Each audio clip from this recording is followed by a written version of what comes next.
जय सिया राम। कक्षा आरंभ करने से एक बार गायत्री मंत्र का उच्चारण करेंगे, फिर कक्षा आरंभ करेंगे। ओम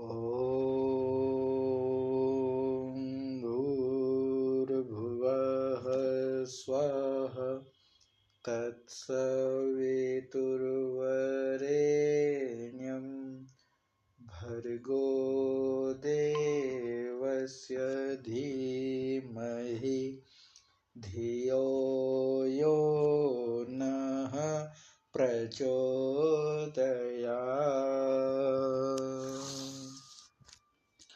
ॐ शान्तं शाश्वतं प्रमेयमनघं निर्वाणशान्तिप्रदं ब्रह्मा शम्भुफणीन्द्रसेव्यमनिशं वेदान्तवेद्यं विभुं रामाख्यं जगदीश्वरं सुरगुरुं मायामनुष्यं हरिं वन्देऽहं करुणाकरं रघुवरं भूपालचूडामणिं।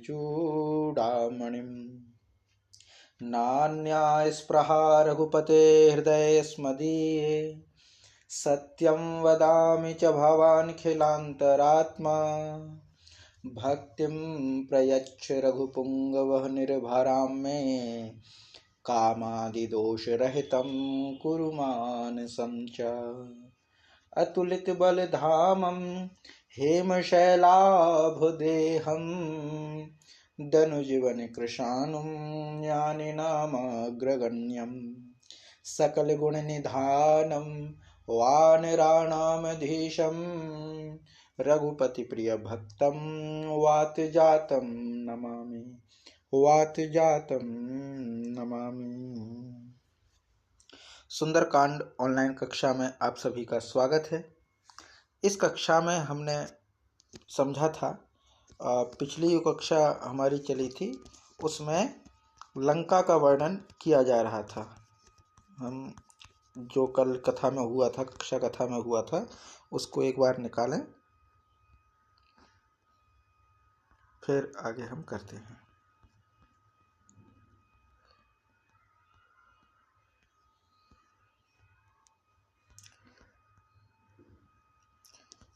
तो मंदोदरी समझा रही थी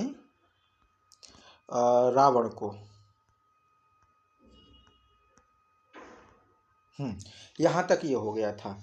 रावण को समझाने का काम किया था मंदोदरी जी ने, लेकिन रावण जो है वह माना नहीं और उल्टे मंदोदरी को ही जो है उन्होंने कहा कि भाई तुम जो है ऐसे बलशाली रावण की पत्नी होकर के भी जो है डरती हो, और इस तरह से उन्होंने बात कही।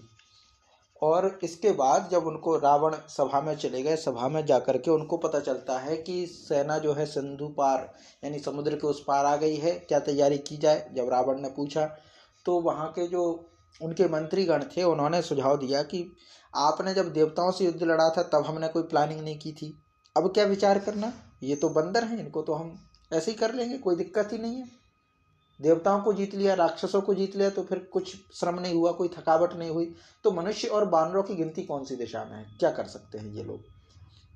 इसके बाद एक जो दोहा था वह था, सचिव वैद गुरु तीन जो प्रिय बोलहि भय आस, राज धर्म तन तीन कर हो ही बेग ही नास। ये पूरा यहाँ पर हो गया था। इसके बाद आज जो हम चौपाई और कथा आरंभ करेंगे वह यहाँ से है कि सोई रावण कहु बनी सहाई, अस्तुति करहि सुनाई सुनाई, अवसर जानि विभीषण आवा, भ्राता चरण शीसु तेहि नावा। अब क्या होता है कि सोई रावण कहु बनी सहाई, अस्तुति करहि सुनाई सुनाई, अवसर जानि विभीषण आवा, भ्राता चरण शीसु तेहि नावा। अब क्या होता है कि रावण के लिए भी वही सहायता आ बनी है। रावण के लिए भी माने सहायता है संयोग, सहायता से मतलब सहाय माने संयोग। कैसा संयोग, जो ऊपर बात कही वैसा ही संयोग। कैसा कि सचिव वैद गुरु तीन जो प्रिय बोलई भय आस राज धर्म तन तीन को होय वेग ही नाश। तो यही स्थिति जो है वो रावण के साथ में है। जितने भी मंत्री लोग हैं वो भय के कारण बोल नहीं रहे हैं। भय के कारण, आशा तो कुछ है नहीं, भय है कि अगर हम बोलेंगे तो हो सकता है हमारे राजा जो है हमसे नाराज हो जाएं, हमें निकाल दें राज्यसभा से, दंड दे दिया जाए, इसीलिए बोल नहीं रहे हैं। लेकिन ये अनीति है तो अनीति, लेकिन फिर भी नहीं बोल रहे, चुप है। यही स्थिति रावण की बनी हुई है। माने यही संयोग रावण का है कि सोई रावण कहूँ बनी सहाई अस्तुति करहि सुनाई सुनाई। मंत्री ने उनको सुना सुना करके मुंह पर स्तुति कर करके उनको जो है वैसा बना दिया है, मुंह पर स्तुति कर दिया। अरे आप तो राजा साहब बड़े हैं, आपको क्या, आप तो बड़े बलशाली हैं, आपने देवताओं को पराजित कर दिया, आप जो है इतने प्रतिभाशाली हैं, सब कुछ है, आप तो देवताओं को जीत लिए, आपने तो राक्षसों को जीत लिया, मनुष्य कौन सी लाइन में लगते हैं। इस तरह से कर रहे।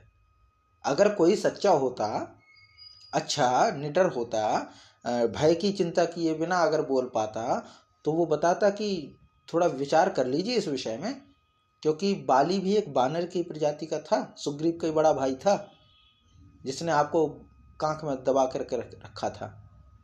तो ये बातें हैं, तो ये नहीं बताया। ये बताएंगे तो शायद रावण के समझ में आ जाए, लेकिन नहीं, भय तो है तो सचिव क्यों बोले, भय तो बीच में है।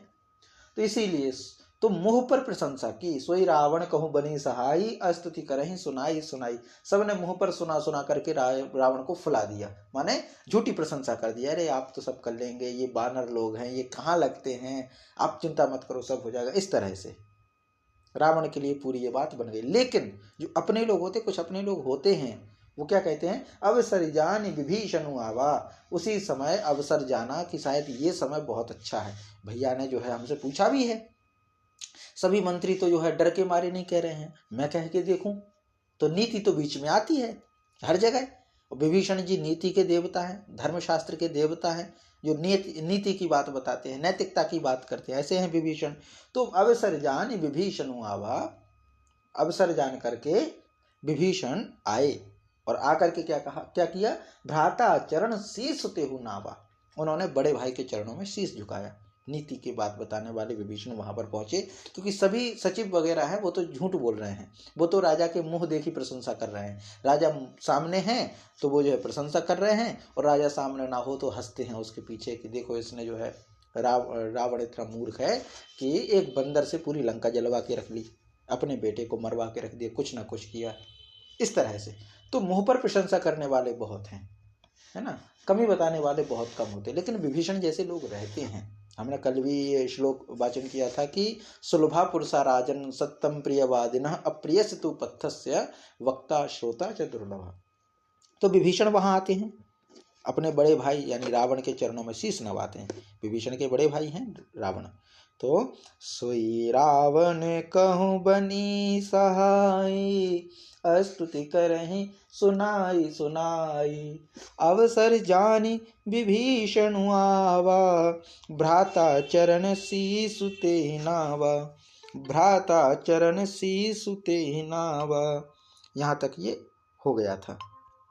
इसके बाद अब आगे है, पुनि सिरुनाई बैठ निज आसन, पुनि सिरुनाई बैठ निज आसन, बोला बचन पाए अनुशासन।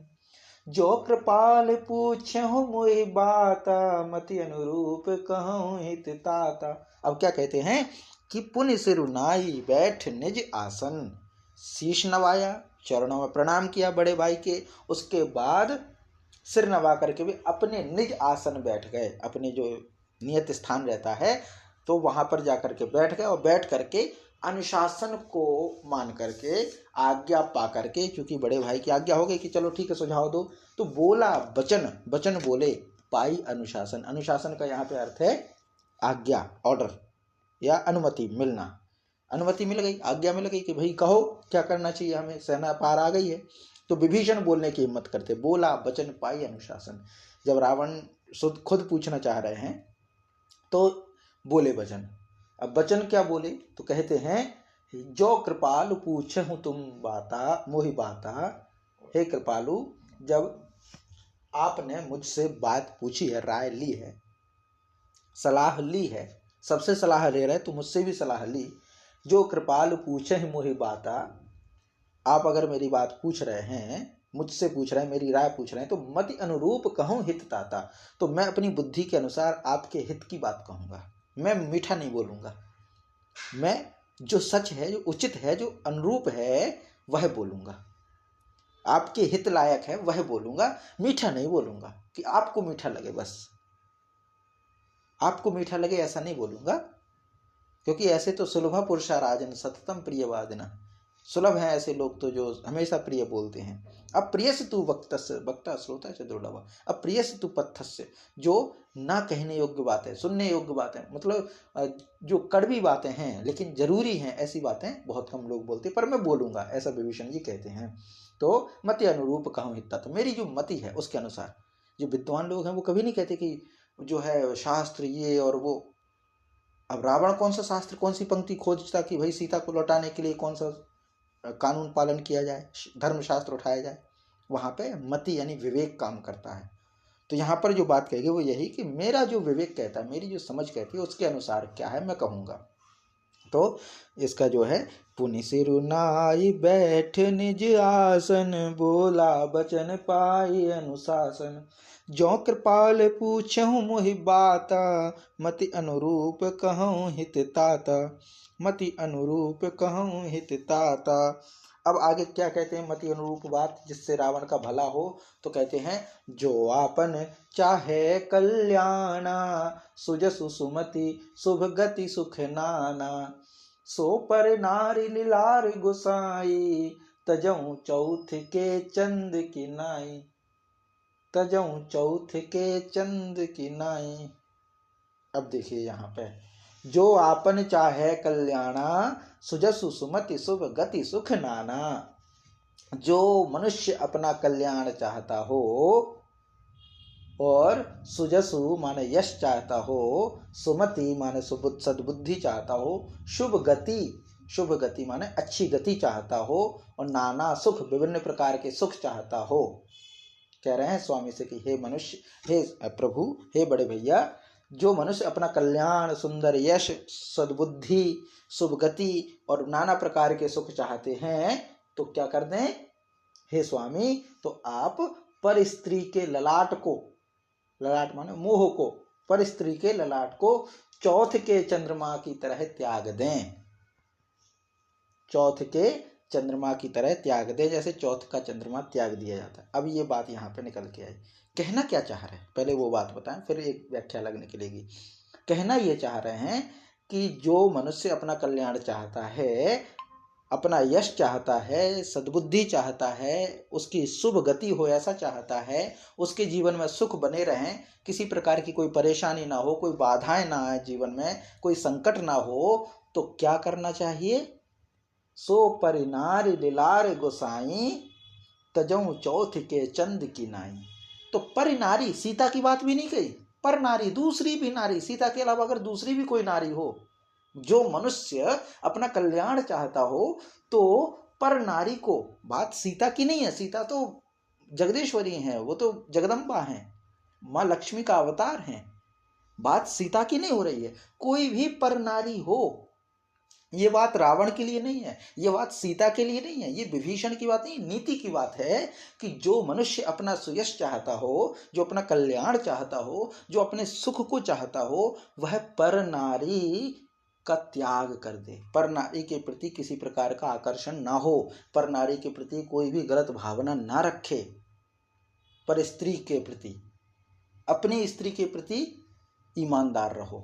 जो हमारे यहाँ पे चलता था ना कि पतिव्रता, पतिव्रता तो ठीक है, बहुत प्रचारित हुआ पतिव्रता, पर पत्नी व्रता भी तो होना चाहिए। राम जी ने ये स्थापना की थी, राम जी ने कहा था कि मैं एक पत्नी व्रत धारण करूंगा, मेरी एक ही पत्नी होगी, दूसरी नहीं। तो विश्वामित्र जी ने उस समय कहा जब राम जी के पास थे, ये वहीं का प्रसंग है जब वो जो है विश्वामित्र मांग के ले गए थे प्रभु श्री राम को, लक्ष्मण को, तभी ये बात चली थी। तो राम जी ने कहा था मैं तो एक ही विवाह करूंगा, एक ही पत्नी धारण करूंगा, दूसरी पत्नी नहीं होगी मेरे जीवन में, ये राम जी ने संकल्प लिया था। तब वहां पे कहा था कि कोई बात नहीं, आपके पिताजी ने तो 3 की, और पहले भी राजा लोग करते रहे, आपके पूर्वज, ये तो परंपरा है, आप एक पे क्यों अटके? बोले नहीं, मैं मानता हूं कि उनसे ये गलती हुई है। पत्नी तो एक ही होनी चाहिए। जब हम कहते हैं कि पति व्रता होना चाहिए, तो पत्नी व्रता भी तो कुछ होना चाहिए, पत्नी के प्रति भी तो ईमानदार होना चाहिए। ये कोई तरीका नहीं होता ना कि लंपट बने फिरे, यहाँ मुंह मारा वहां मुंह मारा। ये कौन सी संस्कृति है? एक्स्ट्रा मैरिटल अफेयर्स जिनको हम कहते हैं, पर स्त्री गमन, पर पुरुष गमन, ये तो भारतीय संस्कृति में कदापि स्वीकार्य नहीं है। और जिसने ये प्रयास किया वह रावण की गति को प्राप्त हुआ। कभी भी ये स्वीकार नहीं है हमारी संस्कृति में कि हम अपनी स्त्री को छोड़ करके दूसरे की स्त्री के प्रति आसक्त हों, दूसरे के परिवार को तोड़ें। ये कभी नहीं हुआ, किसी भी समय नहीं हुआ। जब जब हुआ तब तब महाभारत हुआ, जब जब हुआ तब तब कोई राम आया और रावण का वध किया, तो उसको त्याग देना चाहिए, कोई भी व्यक्ति हो। आज की समाज में ज़्यादा प्रासंगिक विषय है, ज़्यादा प्रासंगिक विषय है। विभीषण मानो आज हम सबसे ही कह रहे हैं, हमारी समाज से ही कह रहे हैं कि अपने परिवार के प्रति ईमानदार रहो, अपने पति के प्रति, अपनी पत्नी के प्रति ईमानदार रहो। तो सो परिनार लिलार गुसाई, आगे कहा तजऊ चौथ के चंद की नाई। अब यहाँ पे जो बात कही गई थोड़ा उसको समझ लीजिए कि आज की स्थिति से बिल्कुल विपरीत है। चौथ के चंद की नाई तज दीजिए, माने पहले ये परंपरा थी, अब आज का नहीं कह सकते, पहले की जो परंपरा थी उसमें चौथ का चांद देखा नहीं जाता था, त्याग दिया जाता था। चौथ का चांद, चतुर्थी का चांद त्याग दिया जाता था, उसको देखा नहीं जाता था, ऐसा कहा जाता था। तजऊ चौथ के चंद की नाई, जैसे चंद्रमा को त्याग दिया जाता है, चौथ के चंद्रमा को त्याग दिया जाता है, देखा नहीं जाता है, वैसे ही पर नारी को भी त्याग दिया जाए, उसको भी ना निहारा जाए, उसको भी ना देखा जाए। अब चौथ का चंद्रमा देखा नहीं जाता है। अगर इस बात को देखा जाए तो अब आज के समाज में क्या होता है? करवा चौथ, उस दिन तो हम चौथ का ही चंद्रमा देखते हैं, उस दिन भी तो चौथ रहती है, चौथ ही रहती है करवा चौथ, तो उस दिन हम चौथ का चंद्रमा देखते हैं, जो कि नहीं देखना चाहिए। भाई रामचरितमानस तो ये कह रही है कि चौथ का चंद्रमा नहीं देखा जाता, चौथ का चंद्रमा देखने योग्य नहीं होता। जैसे एक वो सुना था हमने, कुछ पता नहीं कौन सी एक तिथि होती है जिस दिन किसी प्रकार का कोई त्योहार नहीं मनाया जाता है, वैसे ही ये चौथ का चंद्रमा है। चौथ को सब होगा, गणेश चतुर्थी है और भी सब है, लेकिन चौथ का चंद्रमा शायद ऐसा रहा हो पहले, अब इसका कोई और विशेष प्रमाण तो नहीं है, पर जो लिखा है उसके अनुसार कहते हैं कि चौथ का चंद्रमा नहीं देखा जाता, उसको त्याग किया जाता। कोई कथा रही हो, कोई कारण रहा हो, जो भी है, तो यहाँ पे ये बात लिखी है कि जो आपन चाहे कल्याणा, सुजस सुमति शुभ गति सुख नाना, सो पर नारी लेलार गुसाई, तजऊ चौथ के चंद की नाई। तो तजऊ चौथ के चंद की नाई, चौथ के चंद्रमा की तरह उस नारी को त्याग देना चाहिए, पर नारी को त्याग देना चाहिए अगर कोई व्यक्ति अपना कल्याण चाहता हो तो। ये पूरी बात यहाँ पर विभीषण कह रहे हैं, ये नीति है, ये नीति है। आगे और कहेंगे, अब रावण तो बौखला जाएंगे ये सुन करके। तो जो आपन चाहे कल्याणा, सुजस सुमति शुभ गति सुख नाना, सो पर नारी लिलार गुसाई, तजऊ चौथ के चंद की नाई, तजऊ चौथ के चंद की नाई। आगे है 14 भुवन एक पति होई, भूत द्रोह तिष्ठै नहीं सोई, गुण सागर नागर नर जो, अलप लोभ भल कहीं न को। अब क्या कहते हैं? 14 भुवन, 14 भुवन, 14 भुवन का मतलब क्या है? 7 लोक नीचे हैं, 7 लोक ऊपर हैं। अतल वितल सुतल रसातल तलातल महातल पाताल, अतल वितल सुतल रसातल तलातल महातल पाताल, इस प्रकार से नीचे के 7 लोक और भू भुवः स्वः मह जनः तपः सत्यम, ऊपर के 7 लोक, 7 लोक ऊपर के और 7 लोक नीचे के, 7 और 7 14, तो 14 लोक माने 14 भुवन। इस तरह से बात होती है। तो ऊर्ध्व जो लोक होते हैं वो भू भुवः स्वः मह जनः तपः सत्यम, ये 7 तो हो गए ऊपर के, और अतल वितल रसातल तलातल महातल पाताल, एक और शायद बीच में छूट गया है कुछ, ऐसे ये पूरे 7 नीचे के तल हैं, नीचे के लोक हैं। तो 7 नीचे के 7 ऊपर के, इस प्रकार से 14 भुवन एक पति हुई। 14 भुवन एक पति हो ही, माने 14 भुवनों में, पूरी दुनिया में, पूरे ब्रह्मांड में एक ही स्वामी हो। भूत द्रोह तिष्ठै नहीं सोई, वह भी जीवों से बैर करके नहीं ठहर सकता, नष्ट हो जाता है।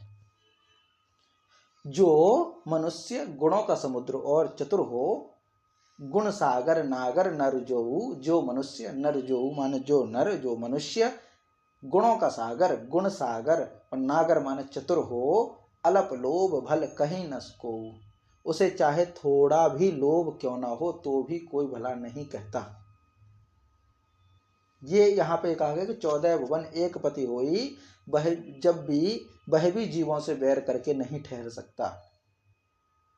अब ये बात कुछ स्पष्ट नहीं हो पा रही किस अर्थ में है।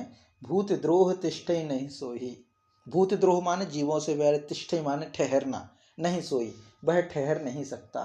14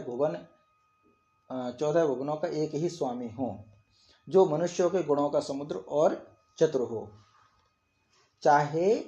उसे चाहे थोड़ा सा भी लोभ क्यों ना हो तो भी कोई भला नहीं कहता। अच्छा हाँ, ये है कि माने मनुष्य भले कितना ही हो, 14 भुवनों का स्वामी हो, भले वह कितना ही बलशाली हो, है ना, कितना ही पावरफुल हो, जीवों से बैर करे अगर, मतलब उसका कोई दुश्मन भले ना रहता हो, दुश्मनों को उसने जीत लिया हो, 14 भुवन का स्वामी हो, और जो मनुष्य गुणों का समुद्र हो, चतुर हो, उसे चाहे थोड़ा भी लोभ क्यों ना हो तो भी कोई भला नहीं कहता। माने इसका व्याख्या थोड़ी स्पष्ट नहीं हो पा रही किस अर्थ में है। 14 भुवन एक पति होई, भूत द्रोह तिष्ठै नहीं सोई, गुण सागर नागर नर जोऊ, अलप लोभ भल कहीं न को। ये प्रसंग क्या है ये समझ में नहीं आ रहा। वैसे जो बात है वो तो ये है कि 14 भुवनों में एक ही स्वामी हो, वह भी स्वामी कैसा, जब भी जीवों से बैर करके ठहर नहीं सकता। माने ये जो है हम अगली कक्षा में इसको रखने का कोशिश करेंगे, ग्रुप में इसका जो है रिकॉर्डिंग डाल देंगे, क्योंकि ये कुछ समझ में नहीं आ रहा। पर ये रावण के लिए कुछ सीख है, पतिव्रता से संबंधित है कि 14 भुवन एक पति होई, भूत द्रोह तिष्ठै नहीं सोई। भूत का मतलब तो है जीव, जीव मात्र, जो भूमि पर रहने वाले वो है जीव, उनसे बैर करके, जीवों से बैर करके वह ठहर नहीं सकता। गुण सागर नागर नर जोऊ, जो गुणों से सागर हो और चतुर हो, अलप लोभ, भले कितना ही गुणों के युग हो, भले ही वह कितना ही चतुर क्यों ना हो, लेकिन अगर थोड़ा सा भी लोभ उसको है तो भी कोई उसको भला नहीं कहता। लोभ नहीं होना चाहिए। आपके अंदर गुणों के सागर हों, आप कितने ही अच्छे हों, लेकिन अगर आपके अंदर थोड़ा सा भी लोभ है तो भी उसको कोई भला नहीं कह सकता। रावण कितना अच्छा है, ताकतवर है, सब कुछ है, लेकिन अगर उन्होंने एक स्त्री का लोभ किया तो उनको कोई भला नहीं कह सकता। ये शायद यहाँ पे अर्थ है। फिर भी जो वास्तविक अर्थ है उससे स्पष्ट नहीं हो पा रहा है, कथा से नहीं जुड़ पा रही ये बात, तो इसको हम एक बार और अध्ययन करके जो स्पष्टीकरण होगा उसके आधार पर ग्रुप में डाल देंगे इस चौपाई का। इसके बाद आगे है, फिर समझाते हैं कि काम क्रोध मद लोभ सब नाथ नरक के पंथ, सब पर हरि रघुबीर हैं, भजऊं भजहि जेहि संत। अब क्या कहते हैं, काम क्रोध मद लोभ सब नाथ नरक के पंथ। आपके अंदर जो काम है और जो क्रोध है, जो अहंकार है, मद है, और जो लोभ है, लालच, तो ये काम क्रोध मद लोभ सब नाथ नरक के पंथ। हे नाथ, हे प्रभु, भैया को बोल रहे, रावण को बोल रहे हैं कि आपका जो काम है, क्रोध है, लोभ है, मद है, यह नरक के पंथ हैं, नरक के रास्ते हैं, ये आपको नरक में ले जाने वाले हैं। सब परिहरि रघुवीर ही, भजहु भजई जेहि संत। इन सब को छोड़ करके श्री राम जी को भजिए, श्री राम जी की शरण में जाइए, जिन्हें संत लोग भजते हैं। ये विभीषण जी ने रावण को सलाह दी। इतनी सब बात कह करके कि आप जो है कितने ही अच्छे क्यों ना हो, लेकिन अगर आपके अंदर थोड़ा सा भी लोभ है तो आपको लोग भला नहीं कहेंगे। जिनका पति 14 भुवनों में एक है और वो इतनी शक्तिशाली हैं, वो कुछ भी कर सकते हैं, उनसे बैर करके कोई जीव ठहर नहीं सकता है।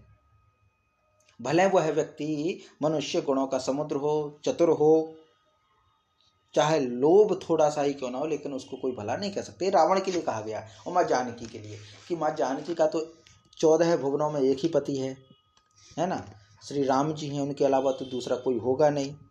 उनके सामने जो जीव आएगा वो बैर करके रह नहीं सकता, ठहर नहीं सकता उनके आगे। जो जीव है, जो कोई भी माँ जानकी से बैर करके ठहर नहीं सकता। उनके सतीव्रता जो हैं, सती हैं माने पतिव्रता जो हैं, उनके शक्ति है उनको पतिव्रता होने की, इसलिए कोई भी जीव मात्र उनके सामने ठहर नहीं सकता। जो मनुष्य गुणों का समुद्र हो, चतुर हो, समझवान हो, लेकिन अगर वह थोड़ा सा भी लोभ कर देता है तो भी उसको कोई भला नहीं कहता, उसकी बुराई ही करता है। ये पूरा यहाँ पे होता है। फिर आगे कहते हैं कि ये सब बातें बता करके अंत में सलाह देते हैं कि काम क्रोध मद लोभ सब, काम यानी कामनाएं, इच्छाएं, हमारे लालसा, काम मतलब इच्छाएं, काम का मतलब इच्छाएं, क्रोध गुस्सा करना, और मद माने अहंकार, और लोभ माने लालच, ये सब नरक के रास्ते हैं। इनका अनुगमन जो करेगा, इनको जो अपनाएगा, क्रोध के रास्ते पर चलेगा, काम के रास्ते पर चलेगा, अहंकार पालेगा, लालच करेगा, वह नरक में जाएगा। इसलिए हे नाथ, आप जो है इन सब को छोड़ करके रघुनाथ जी को भजिए, रघुनाथ जी के, श्री राम जी के शरण में जाइए, और वह ऐसे हैं जिनको संत लोग भजते हैं। इतना ये पूरा कह दिया। अब आगे कहते हैं और समझाते और कहते हैं, तो इतना होता है कि काम क्रोध मद लोभ सब, नाथ नरक के पंथ, सब परिहरि रघुबीर ही, भजऊं भजहि जे संत, मंगल भवन अमंगल हारी, द्रबहु सुदशरथ अजर बिहारी, तात राम नहीं नर भूपाला, भुवनेश्वर कालहु कर काला, ब्रह्म अनामय अज भगवंता, व्यापक अजित अनादि अनंता। अब क्या कहते हैं विभीषण, अब रावण तो और बौखला जाएंगे ये सुन करके कि तात, हे तात, राम नहीं नर भूपाला, हे तात, हे भैया, राम जो है वह नर नहीं है, मनुष्य नहीं है, भूपाला नहीं, नर भूपाला, ना तो वो मतलब हे तात, राम जो है मनुष्यों के राजा नहीं है। भूपाल का मतलब होता है राजा, भूपाल का मतलब होता है राजा, और नर माने नरों के, मनुष्यों के राजा नहीं है। हे तात, राम नहीं नर भूपाला, वो नर भूपाला नहीं है, मनुष्यों के राजा नहीं है, तो कौन है? भुवनेश्वर, भुवन माने समस्त लोकों के, भुवनेश्वर भुवनों के स्वामी ईश्वर, भुवन धन ईश्वर, भुवनेश्वर ये संधि है। भुवनेश्वर, भुवनेश्वर भुवन, भुवन माने क्या है? लोक, भुवन माने हैं लोक, जो हमने 14 लोक गिने, पूरे लोक, पूरा ब्रह्मांड जो है, इन लोकों के जो ईश्वर हैं और कालों के भी काल हैं, ये परिचय है। तात राम नहीं नर भूपाला, भुवनेश्वर कालहु कर काला, वे तो लोकों के स्वामी हैं और कालों के भी काल हैं। कालों के काल जो महाकाल हैं वो राम हैं, वो राजा, मनुष्यों के राजा नहीं है, ये स्पष्ट है। तो तात राम नहीं नर भूपाला, भुवनेश्वर कालहु कर काला, ब्रह्म अनामय अज भगवंता। वे कौन है? भगवंता, भगवंता माने भगवान, ब्रह्म अनामय, अनामय, अनामय का मतलब है विकार रहित, जिसमें कोई विकार ना हो, निरामय जिसको हम कह देते हैं, जिसको हम निरामय कह देते। तो ब्रह्म अनामय अज भगवंता, अज माने जिसका जन्म ना होता हो, अजन्मा, भगवंता, और व्यापक हैं, व्यापक माने जो समस्त ब्रह्मांड में व्याप्त हैं, अजित हैं, अजित माने जिनको कोई जीत नहीं सकता, और अनादि हैं और अनंत हैं, ऐसे ब्रह्म हैं राम। ये पूरा यहाँ पे कहा गया। माने वे माने कौन? संपूर्ण ऐश्वर्य, यश, श्री, धर्म, वैराग्य और ज्ञान के भंडार भगवान हैं। माने इतना हो गया। ब्रह्म अनामय अज भगवंता, भगवंता मतलब वे, भगवंता माने भगवान हैं। भगवान कौन होता है? जो समस्त ऐश्वर्य हो जिनके पास, जो यश से युक्त हो, जो श्री हो जिनके पास, धर्म हो जिनके पास, वैराग्य हो और ज्ञान के भंडार हो। तुम भले ही वेदों के ज्ञाता हो, लेकिन भगवान राम जो हैं वो ब्रह्म हैं, उनसे बड़ा कोई विद्वान नहीं। अब अहंकार के आगे ये सब चीजें आ जाए तो कैसे सुनेगा? तो ये सब बातें बताएं, भगवान राम का परिचय दिए, विभीषण देते हैं रावण को कि ब्रह्म अनामय, वो भगवान साक्षात ब्रह्म है, अनामय है, अनामय माने उनको विकार नहीं है कुछ, निर्विकार हैं, उनमें कोई मैल नहीं है, उनमें कोई दोष नहीं है। अज हैं, अज माने बिना जन्म के। जन्म तो इंसानों का होता है, लेकिन वो तो भगवान है, ब्रह्म है, मनुष्य रूप में आए हैं लेकिन है तो ब्रह्म। उनका कोई जन्म थोड़ी ना होता, उन्होंने तो शरीर धारण किया है और छोड़ देंगे, त्याग देंगे। तो वो जो है मनुष्य नहीं है, वो तो धारण किए हैं, अजन्मा है वो तो, और व्यापक है, पूरी दुनिया में समस्त सृष्टि में व्याप्त हैं। अजित है माने उनको कोई जीत नहीं सकता। ये कल्पना छोड़ दो कि तुम राम को जीत पाओगे, जीत नहीं सकते। वो तो अनादि हैं, अनादि माने जिनका कोई आदि ना हो, और अनंत हैं। अनंत माने ना अंत इति अनंत, जिनका अंत ना हो। ना तो उनका आदि है, ना ही उनका अंत है, ना ही उनका जन्म है, ना ही उनको कोई जीत सकता है। वो समस्त कण कण में व्याप्त हैं। ऐसे ब्रह्म है राम। तो वो राजाओं, मनुष्यों के राजा नहीं है, वो कालों के भी काल है, वो कालों को चलाते हैं। यही तो गीता जी में श्री कृष्ण का परिचय था। ऐसा ही परिचय दिया था भगवान श्री कृष्ण ने गीता में। यही परिचय है प्रभु श्री राम का, यही तो है। तो तात राम नहीं नर भूपाला, भुवनेश्वर कालहु कर काला। ब्रह्म अनामय अज भगवंता, व्यापक अजित अनादि अनंता, व्यापक अजित अनादि अनंता। आगे फिर है गौ द्विज धेनु देव हितकारी, गौ द्विज धेनु देव हितकारी, कृपा सिंधु मानुष तन धारी। जन रंजन भंजन खल ब्राता, वेद धर्म रक्षक सुनु भ्राता। अब क्या कहते हैं आगे प्रशंसा में, कहते हैं कि उन कृपा के समुद्र, कृपा के सागर जो हैं, कृपा सिंधु जो हैं, वो भगवान ने किसके लिए? तो गौ माने गाय, द्विज माने ब्राह्मण, धेनु माने गाय हो गई, गो यानी पृथ्वी, हाँ क्षम्यता। गो जो है, गो का अर्थ पृथ्वी भी है और गो का अर्थ गाय है, लेकिन पृथ्वी जो शब्द बना है, पृथ्वी माने दूर तक जो फैली हुई है, और गाय को हम कहते हैं जो दूरंगता, मतलब जो पृथ्वी पर चलती हो, दूर तक जाती हो, वो गाय है। और गौ माने यहाँ पे जो अर्थ है वो पृथ्वी से है। गो माने पृथ्वी, द्विज माने ब्राह्मण। ब्राह्मण का अर्थ क्या है? जो ब्रह्म को जानता हो, जिसका दूसरा जन्म हो गया हो, वो द्विज है। द्विज, द्वि माने दो बार, ज माने जन्मा, जो दो बार जन्मा हो, माने एक बार माँ के गर्भ से बाहर आकर के, और दूसरा ब्रह्म को जानने के लिए जो तड़प हो कि मैं ब्रह्म हूँ, मैं ईश्वर हूँ, ईश्वर का अंश हूँ, इस तरह की जो ज्ञान प्राप्त हो जाए, मेरे जीवन का लक्ष्य क्या है ये प्राप्त हो जाए, वो द्विज होता है। और धेनु, और फिर है देव। तो पृथ्वी, ब्राह्मण, गौ और देवता के हितकारी। हितकारी माने हित करने के लिए, मानुष तनधारी, मनुष्य तन धारण किया है। क्योंकि प्रश्न भी तो हो सकता था कि जब तुम्हारे ब्रह्म है, भगवान राम ब्रह्म है, तो फिर मनुष्य तन क्यों धारण किए? तो बोले तुम समझ नहीं पा रहे हो भैया, उन्होंने जो है पृथ्वी की रक्षा के लिए, ब्राह्मण की रक्षा के लिए, ब्राह्मण जन्म से नहीं, बार बार इस बात को कहते हैं, तो पृथ्वी की रक्षा के लिए, ब्राह्मण की रक्षा के लिए, गाय की रक्षा के लिए, देवताओं की रक्षा के लिए उन्होंने मनुष्य तन धारण किया। इन सब का हित करने के लिए मनुष्य तन धारण किया। जन रंजन भंजन खल ब्राता, माने सेवकों को तो आनंद देने के लिए।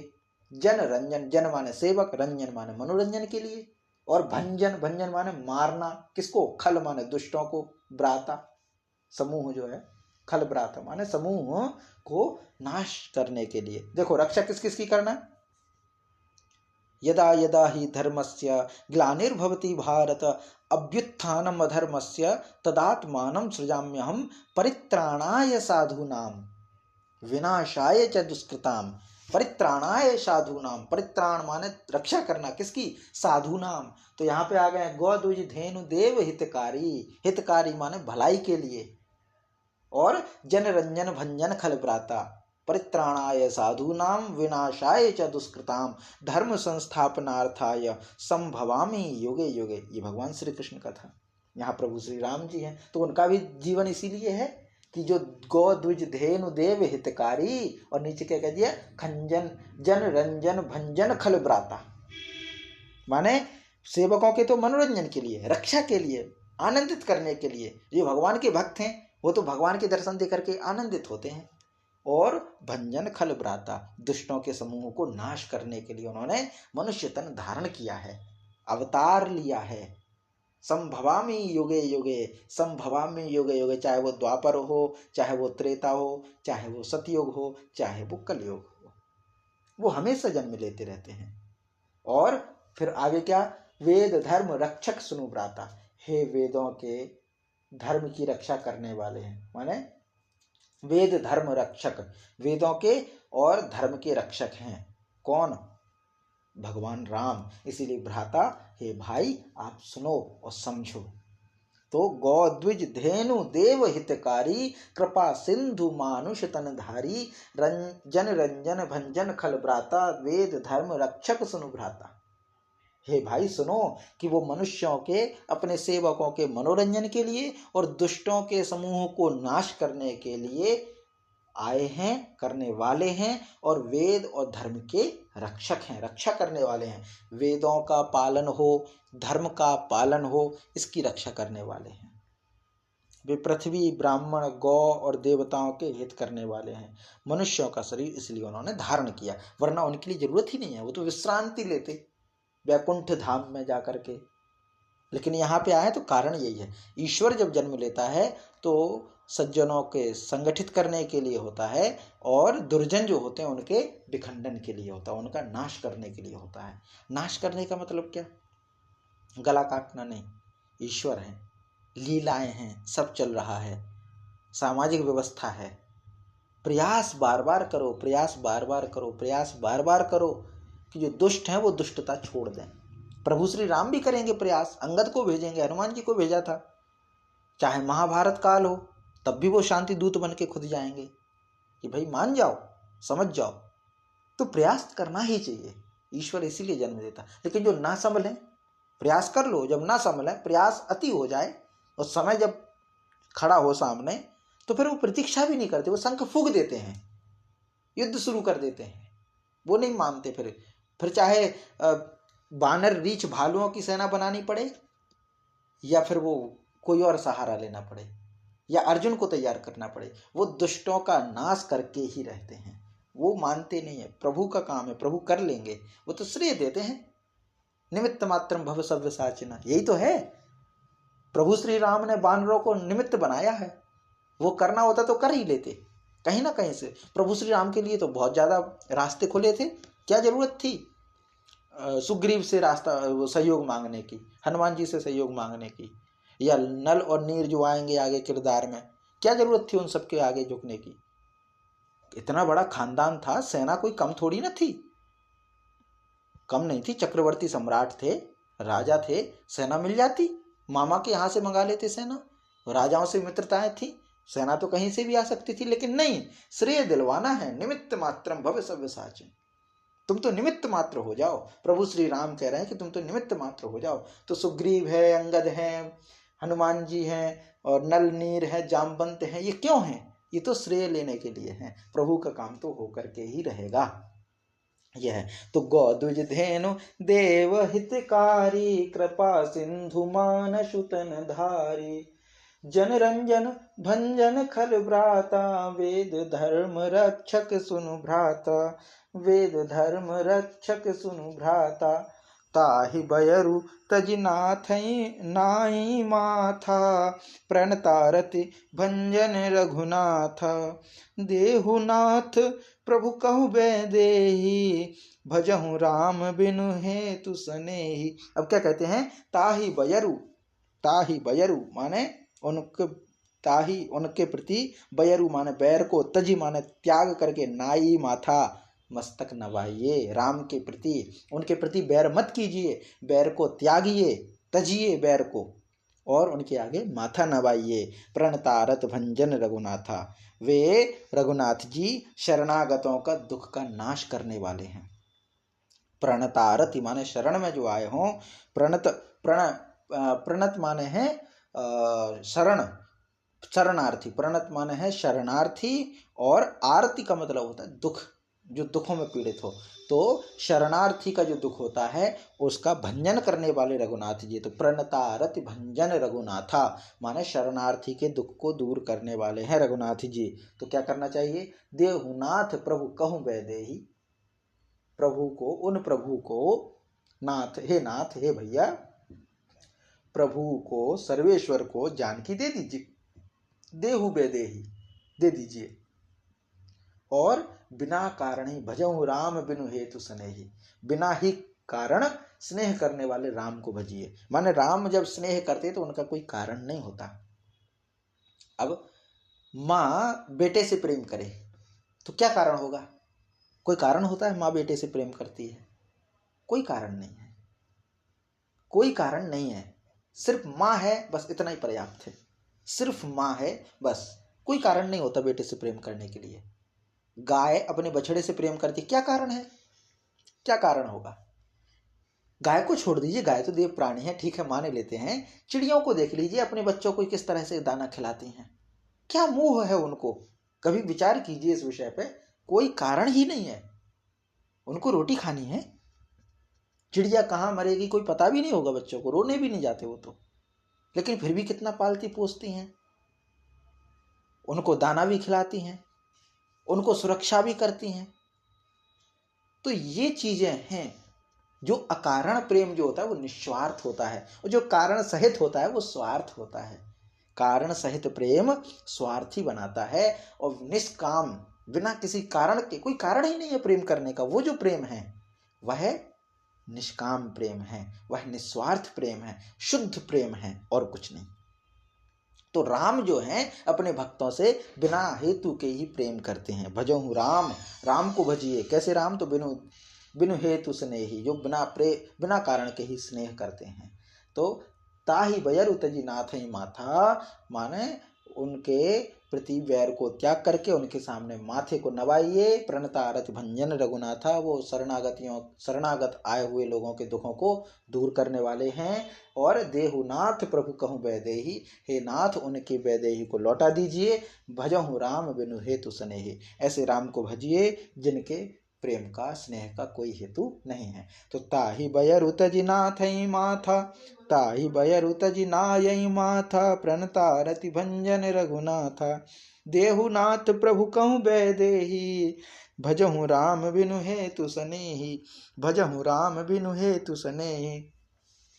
शरण गए प्रभु ताहु न त्यागा, शरण गए प्रभु ताहु न त्यागा, विश्वद्रोह कृत अघ जेहि लागा, जासु नाम त्रैताप न सावन, सोई प्रभु प्रगट समझऊं जिय रावण। अब क्या कहते हैं कि शरण गए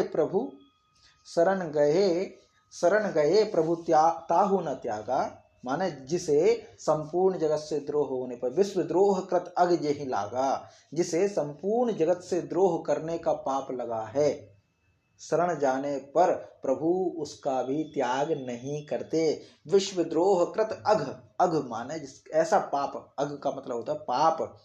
विश्वद्रोह किया हो जिसने, विश्व माने पूरी दुनिया को दुश्मन मान लिया हो, द्रोह किया हो, धोखा दिया हो, जगत से द्रोह करने वाले भी हो, पूरी दुनिया में सबसे बड़ा पाप भी अगर किया हो किसी ने, जिसको लगा हो विश्वद्रोह, जैसे कहते हैं ना राष्ट्रद्रोह, राष्ट्रद्रोह माने राष्ट्र से देशद्रोह का एक मुकदमा होता है, देशद्रोह कर दिया, राष्ट्रद्रोह कर दिया। यहाँ पे बात हो रही जगत द्रोह यानी विश्वद्रोह। अगर किसी ने विश्वद्रोह किया हो, विश्वद्रोह से बड़ा कोई पाप नहीं होगा। भाई घर से द्रोह कर दो, घर निकाल दो, देश में द्रोह किया, देश निकाला दे दो, राष्ट्रद्रोह किया, राष्ट्र से निकाला दे दो। जिसने जगत द्रोह किया हो, ऐसा पाप लगा हो जिसको, वह भी अगर प्रभु के शरण में चला गया तो प्रभु उसका भी त्याग नहीं करते, उसको भी स्वीकार कर लेते। ये प्रभु की लीला है। तो शरण गए प्रभु ताहु न त्यागा, विश्वद्रोह कृत अघ जेहि लागा, जासु नाम त्रैताप न सावन, जिनके नाम, जिनका नाम तीनों तापों का नाश करने वाला है।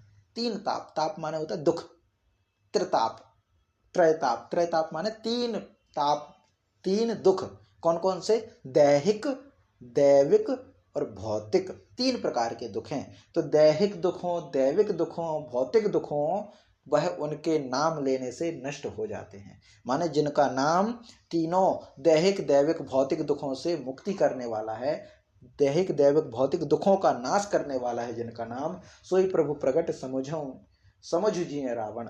हे प्रभु, हे भैया, वे ही प्रभु मनुष्य रूप में प्रकट हुए हैं। हे रावण, हृदय में यह समझ लीजिए, इसको बात को आप समझ लीजिए। रावण को समझाया है विभीषण ने। तो शरण गए प्रभु ताहु न त्यागा, विश्वद्रोह कृत अघ जेहि लागा। जासु नाम त्रयताप न सावन, सोई प्रभु प्रगट समझिए रावण। सोई प्रभु प्रगट समझिए रावण। बार बार पद लागऊ, विनय करऊं 10 शीस। परिहरि मान मोह मद, भजऊं कौशलाधीश। अब क्या कहते, बार बार पद लागऊं, बार बार चरणों में गिरता हूँ हे प्रभु, हे 10 शीस। मैं बार बार आपके चरणों में झुकता हूँ, बार बार चरणों में झुकता हूँ और विनती करता हूँ। क्या विनती? कि परिहरिमान मोह मद। परिहरि माने त्याग दीजिए, क्या क्या? मान माने अहंकार, मोह माने लालच, और मद माने वही अपनी ताकत का अहंकार, अपनी ताकत का मद और मान, इन सब को त्याग करके, मोह को त्याग करके आप कौशलपति, कौशलपति माने कौशलाधीश प्रभु श्री राम का भजन कीजिए। भजहूं कौशलाधीश, भजहूं कौशलाधीश। फिर आगे है, मुनि पुलिस निज शिष्य सन, कहीं पठई यह बात। तुरत सुमय प्रभु सन कही, पाई सुअवसर उतार। अब क्या कहते हैं, मुनि पुलिस निज शिष्य सन, मुनि पुलिस निज शिष्य सन, कहीं पठई यह बात। तुरत सुमय प्रभु सन कही, पाई सुअवसर उजात। अब कहते मुनि पुलिस ने अपने शिष्यों के हाथ से है बात कहला भेजी है। हे तात, सुंदर अवसर पाकर मैंने तुरंत ही वह बात आपसे कह दी। माने ये सब जितनी भी बात हैं ये विभीषण जी तो कह रहे हैं, लेकिन ये पाती किसकी मिली थी? मुनि पुलिस निज शिष्य सन, कहीं पठई यह बात। माने मुनि पुलिस्त जो है, पुलिस्त कौन है? रावण के जो है दादाजी है ना, विश्रवा का पुत्र, पुलिस्त मुनि का नाती। तो पुलस्त्य मुनि है, पुलस्त्य है, पुलस्त्य के वंशज है रावण। तो रावण के पिता के पिता मुनि पुलस्त्य हैं। तो पुलस्त्य के अपने शिष्य ने आकर के यह बात मुझे बताई है। माने हमारे जो दादाजी हैं, माने विभीषण के भी हुए दादाजी मुनि पुलस्त्य। तो मुनि पुलस्त्य ने यह बात अपने शिष्य के द्वारा मुझ तक पहुंचवाई है। तो वह बात मैंने सुंदर अवसर जान करके आपसे कह दी। ये पूरा है। तो मुनि यहाँ पे होता है, बार बार पद लागऊं, विनय करऊं 10 शीस। परिहरि मान मोह मद, भजऊं कौशलाधीश। मुनि पुलिस निज शिष्य सन, कही पठई यह बात। तुरत सुमय प्रभु सन कही, पाई सुअवसर उतात। मंगल भवन अमंगल हारी, ध्रुवो सुदशरथ अजर बिहारी। तो आज की कथा, आज की कक्षा हम यहीं पे विराम देते हैं।